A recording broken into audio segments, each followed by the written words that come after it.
Assalamualaikum warahmatullahi wabarakatuh. Saya Fauzan Azima. Pada video kali ini saya akan memberikan sedikit tutorial mengenai penggunaan PLSQL. Sebelumnya saya akan menjelaskan sedikit mengenai apa itu PLSQL. PLSQL adalah bahasa prosedural yang merupakan ekstensi dari bahasa SQL oleh Oracle. PLSQL ini menggabungkan logika program dan control flow dengan SQL. Intinya, PLSQL ini lebih efisien dan fleksibel dibandingkan dengan bahasa SQL di dalam implementasinya. Baik, langsung saja. Yang pertama, saya akan memberikan tutorial mengenai Anonymous Block. Sebelumnya, kita harus masuk ke SQL Plus terlebih dahulu. SQL Plus ini bisa diakses dari mana saja. Di sini saya menggunakan Commander, atau mungkin ada yang mau memakai dengan command prompt biasa.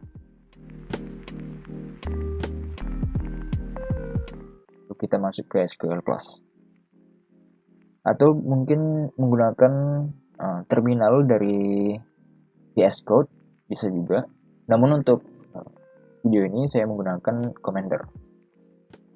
Baik, di sini akan saya akses SQL Plus. Username-nya HR, passwordnya 123456. Baik, yang pertama kita akan coba Anonymous Block.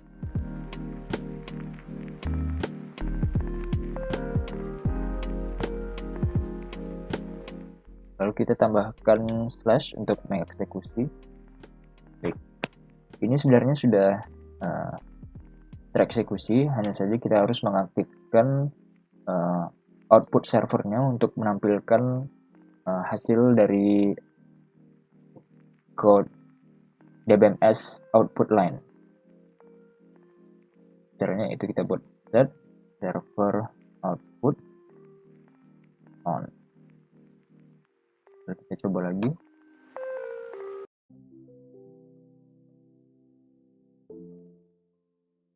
Baik, ini sudah muncul. Kemudian kita bisa juga menggunakan text editor eksternal untuk mengubah atau menuliskan kode-kode PLSQL ini. Caranya itu kita buat define editor notepad. Lalu kita buat edit. Kelebihan dari editor eksternal ini yaitu bila ada salah baris atau salah kode, maka kita tidak perlu menuliskan semuanya satu persatu. Kita hanya harus perbaiki baris yang kurang tepat. Kemudian berikutnya kita akan coba menggunakan variabel pada PLSQL ini. Karena kita sudah memasukkan editor eksternal tadi, kita hanya perlu menuliskan edit.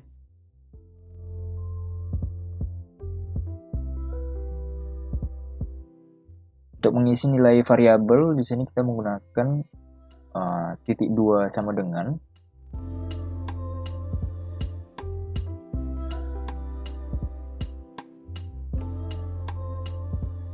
Kita close, save. Kita flash untuk mengeksekusi. Sudah muncul. Kemudian berikutnya yaitu kita akan coba membuat sebuah subprogram, lebih tepatnya prosedur. Kalau yang ini tadi, ini disebut dengan Anonymous Block. Kemudian kita coba membuat subprogram, atau lebih tepatnya prosedur.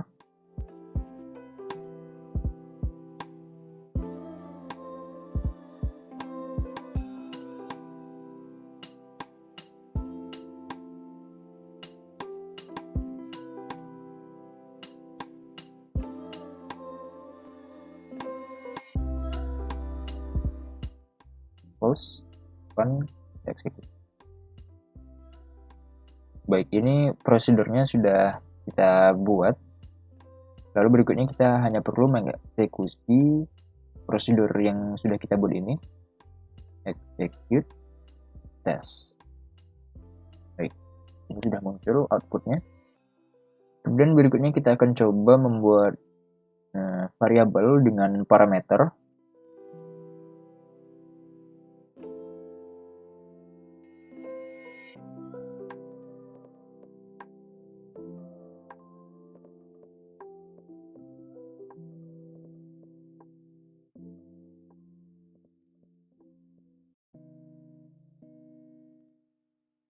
Kita lihat gimana hasilnya. Ada yang error.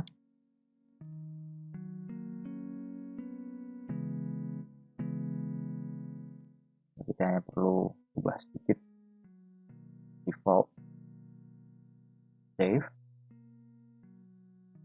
Baik, prosedur telah dibuat. Kemudian kita coba execute test 2 input text. Jadi kita harus masukkan inputnya atau parameternya. Execute test 2. Kita masukkan hello world. Baik, berikutnya kita akan coba variabel dengan menggunakan data angka.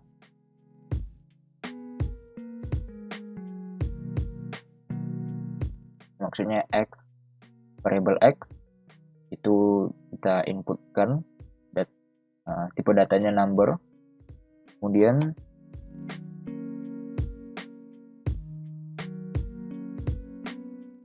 kita masukkan operatornya atau operasi aritmatikanya.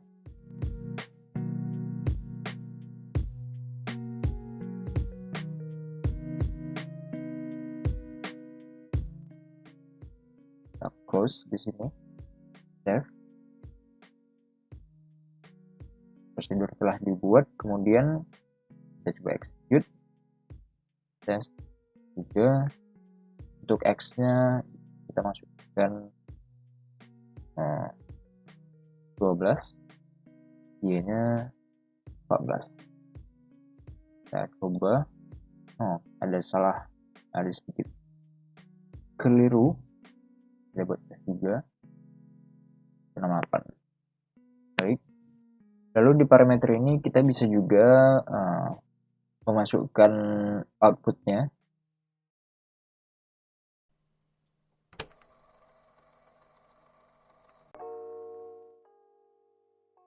Sudah execute.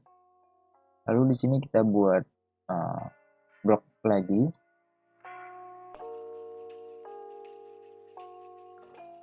Di sini kita masukkan nama prosedurnya test 3.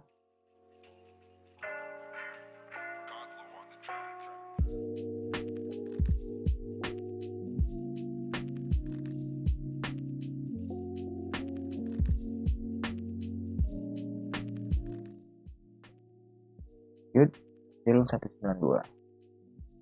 Baik, berikutnya kita akan coba menggunakan tipe-tipe data.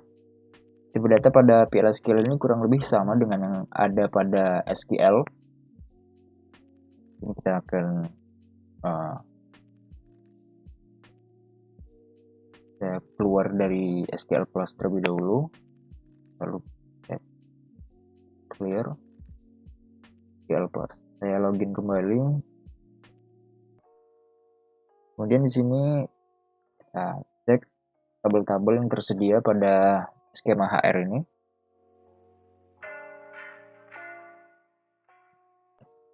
Ada 7 tabel. Di sini kita coba lihat tabel department.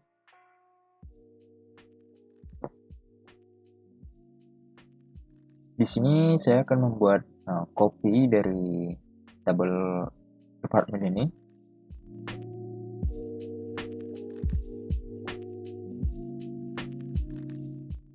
Baik, kemudian berikutnya kita masuk ke text editor.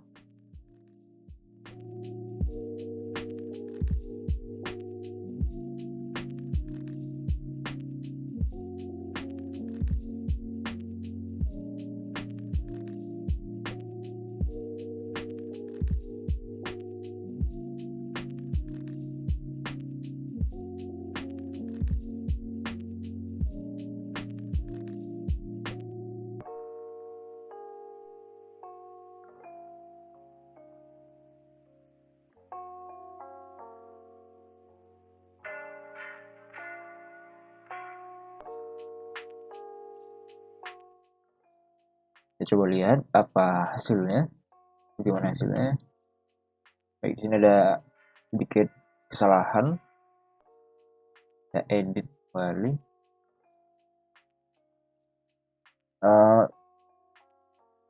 Baris kode ini hanya mengeksekusi atau hanya menampilkan satu data saja, sedangkan jika kita menggunakan operator ini, maka akan banyak data yang muncul. Jadi kita harus memasukkan atau mengganti dengan operator lain. Kita cek. Ada kesalahan. Edit kembali, ada sedikit keliru. Kita coba kembali, save.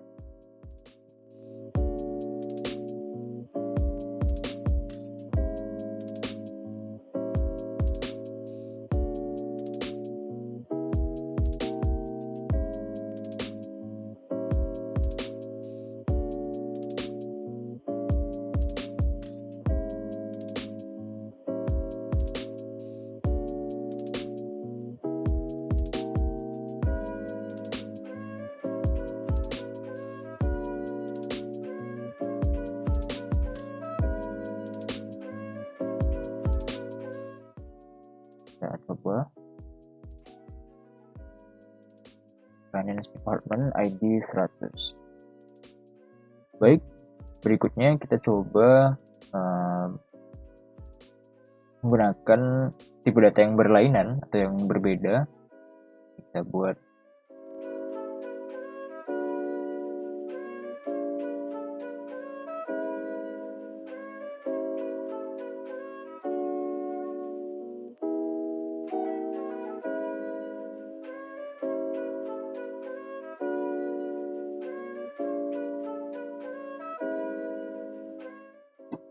kemudian kita coba lihat bagaimana hasilnya. Ada yang keliru. Oke, itu sama dengan, kita lihat part 2. Baik, bisa kita lihat di sini di dalam operasinya ini kita mengalihkan data yang bertipe number dengan data yang bertipe varchar.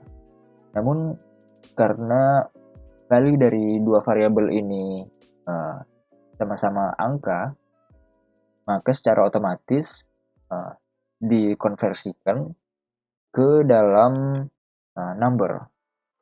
Variabel yang bertipe varchar ini dikonversikan ke dalam tipe number. Ini disebut dengan konversi secara implisit. Kemudian ada juga konversi secara eksplisit. Karena itu kita ke edit kembali. Kemudian di sini kita buat to number.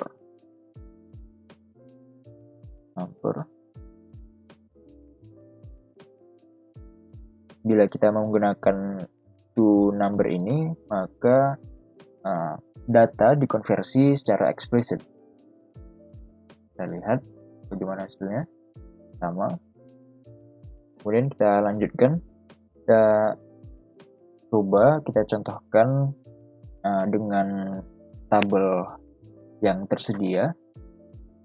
Kita cek terlebih dahulu tabelnya. Di sini kita copy saja. Kita cek terlebih dahulu, select from job history. Ini kita buat duplikatnya.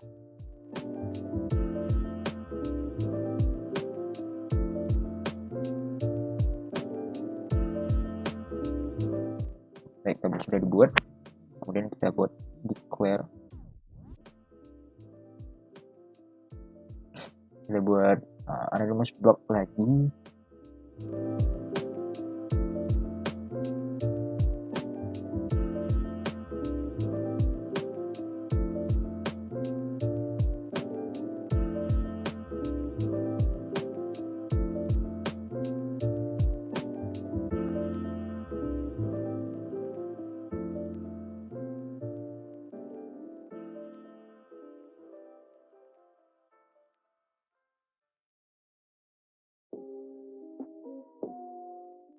kita masukkan variabel join. Di sini kita ubah data tipe data join menjadi date, karena di sini bisa kita lihat tipe datanya masih varchar to date join. Kemudian tutup and kalau kita lihat bagaimana hasilnya, employee 102 join at 16 Desember 1991. Baik, berikutnya kita masuk kepada nested block. Nested block itu seperti namanya, nested block yaitu suatu blok yang terdapat di dalam blok lain. Mungkin untuk lebih jelasnya akan saya contohkan.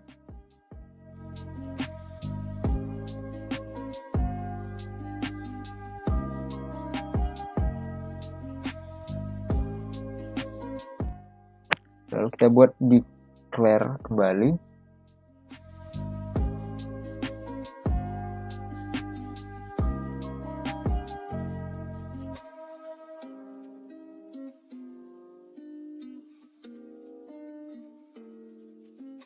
Kita panggil variabel yang ada di dalam, yang posisinya di dalam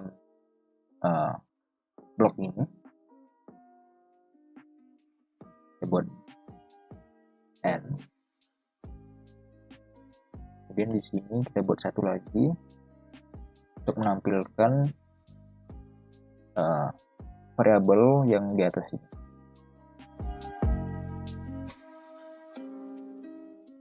Kita lihat bagaimana hasilnya. Ben Parker. Jadi untuk lebih jelasnya kita buat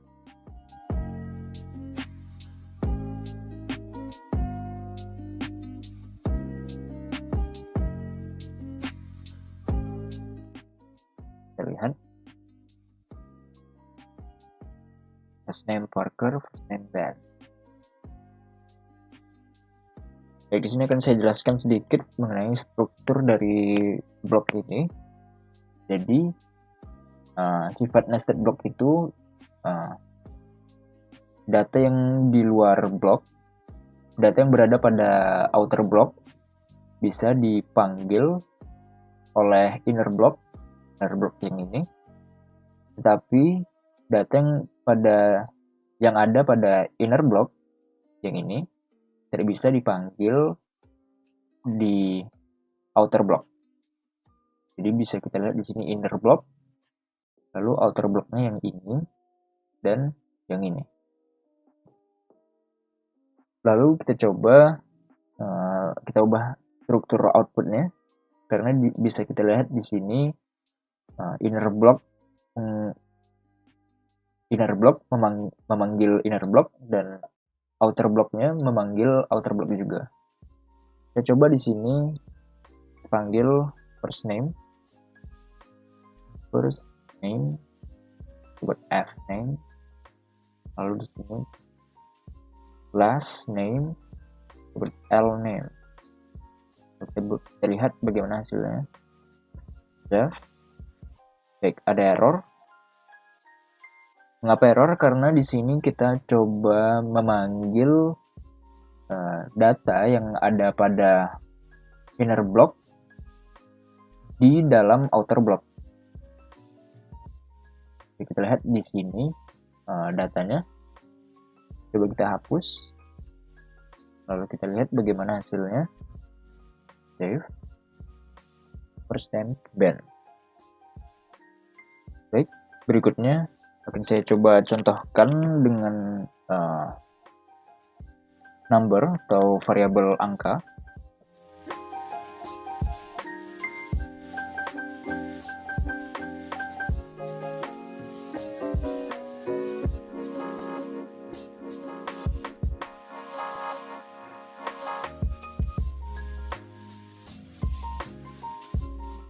Karena kita bisa lihat di sini di inner blocknya kita mengalihkan data inner block dengan data outer block.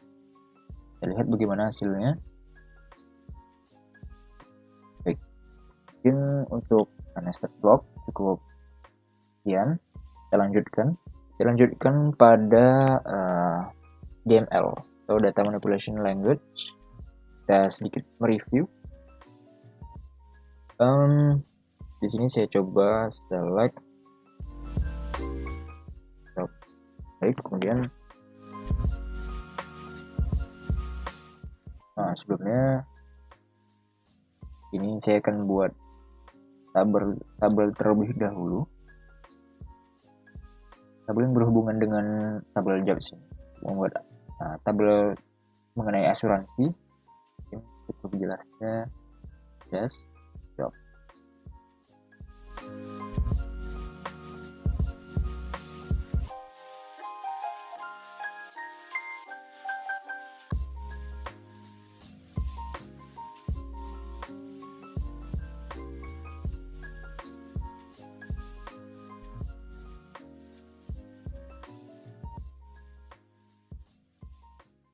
Kalau sudah, tutup, tabel created, kita cek. Baik, tabel yang sudah terbuat. Lalu di sini saya akan masukkan data dari job ke dalam tabel insurance.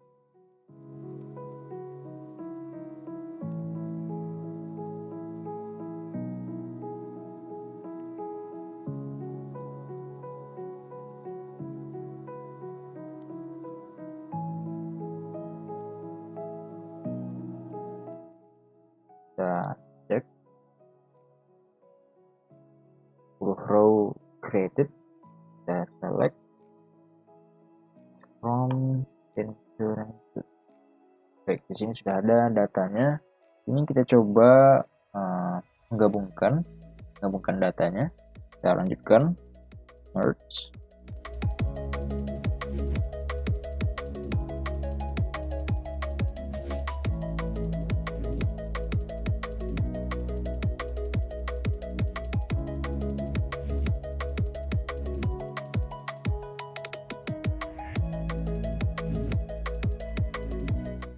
Kita lihat bagaimana hasilnya.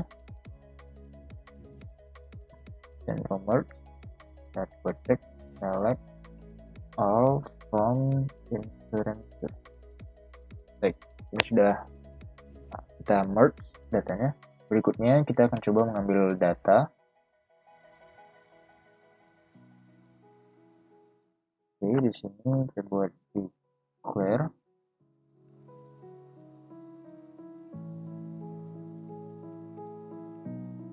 Di sini kita bisa masukkan tipe datanya secara otomatis.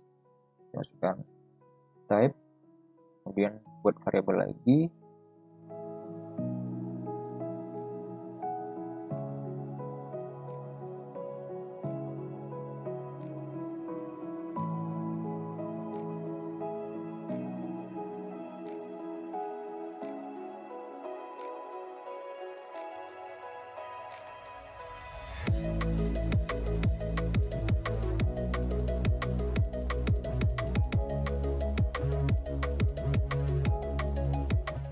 Kalau sudah, kita cek bagaimana hasilnya.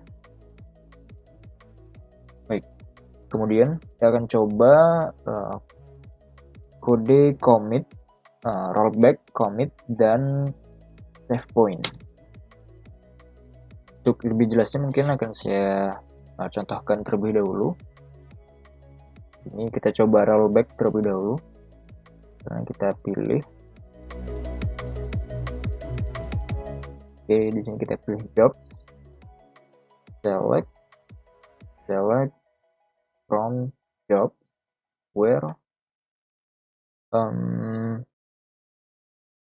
min salary lebih besar dari 10.000.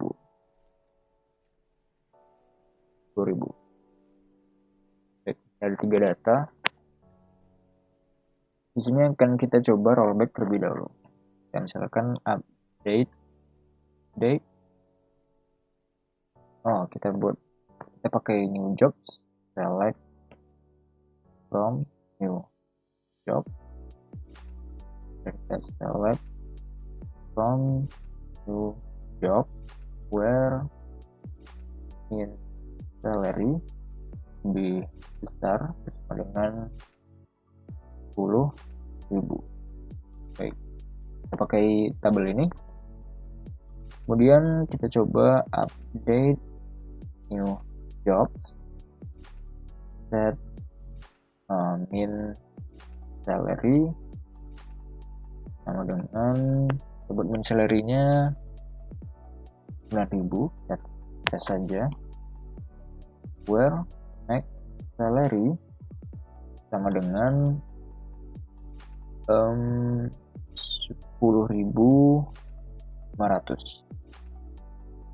Kita coba cek, select from new job where salary.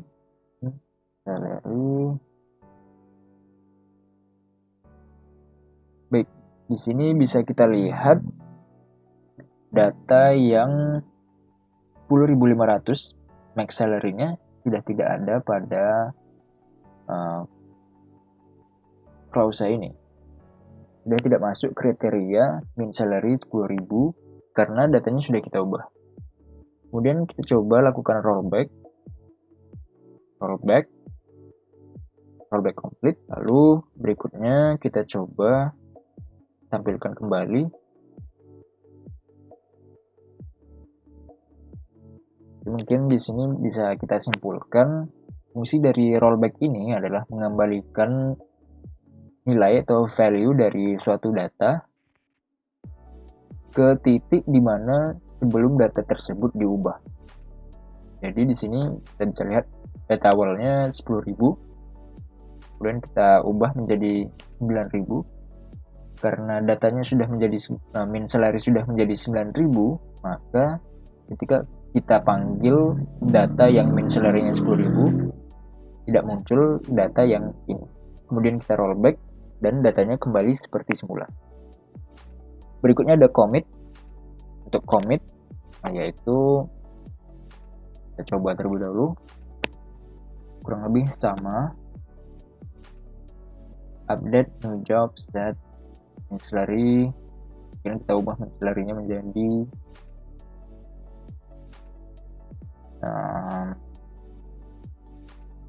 12.000 pada 40.000 max salary. Coba. Baik, di sini datanya sudah berubah. Kemudian kalau kita rollback datanya pada keadaan seperti ini, maka datanya akan berubah ke data semula. Namun apabila kita commit complete,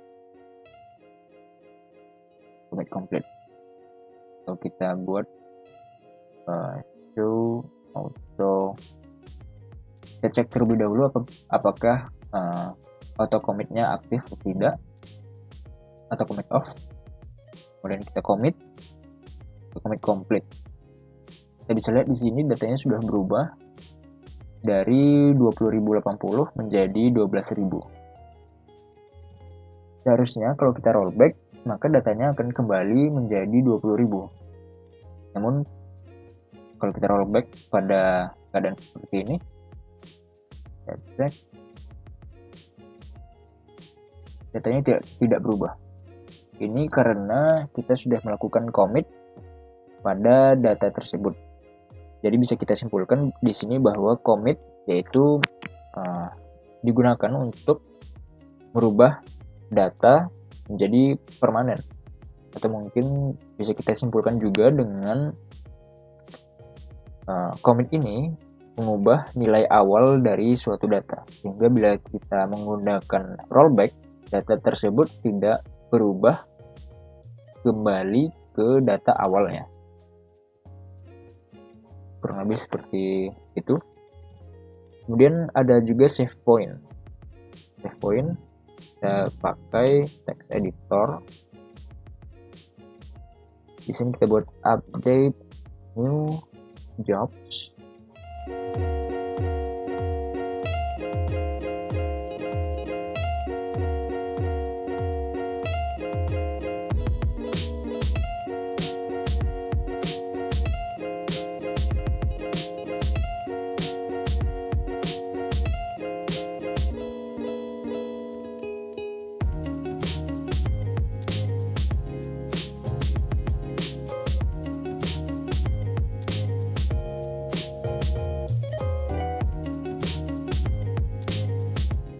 Kemudian di sini kita masukkan save point.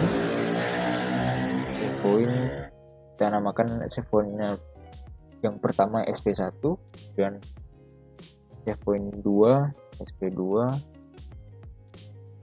save point 3. Kemudian di sini kita buat rollback to SP2,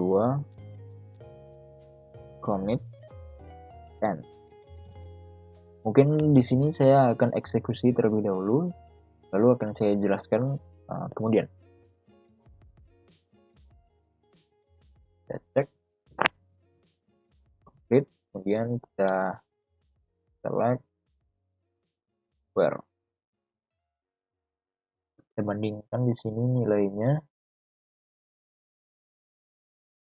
10.000, 10.000, 13.000, 17.000. Baik. Di sini data pertama dan data yang kedua ini berubah, walaupun dalam blok ini kita mengubah data keseluruhannya, keempat-empatnya ini. Mengapa cuma 2 saja yang berubah? Karena kita menggunakan save point yang kita hubungkan dengan rollback. Jadi kita rollback ke save point kedua. Jadi save point ini adalah gunanya yaitu sebagai titik kembali apabila dipanggil dengan menggunakan kode rollback. Mungkin yang familiar dengan dunia game, save point ini kurang lebih cara kerjanya sama dengan save point yang ada pada game-game kebanyakan.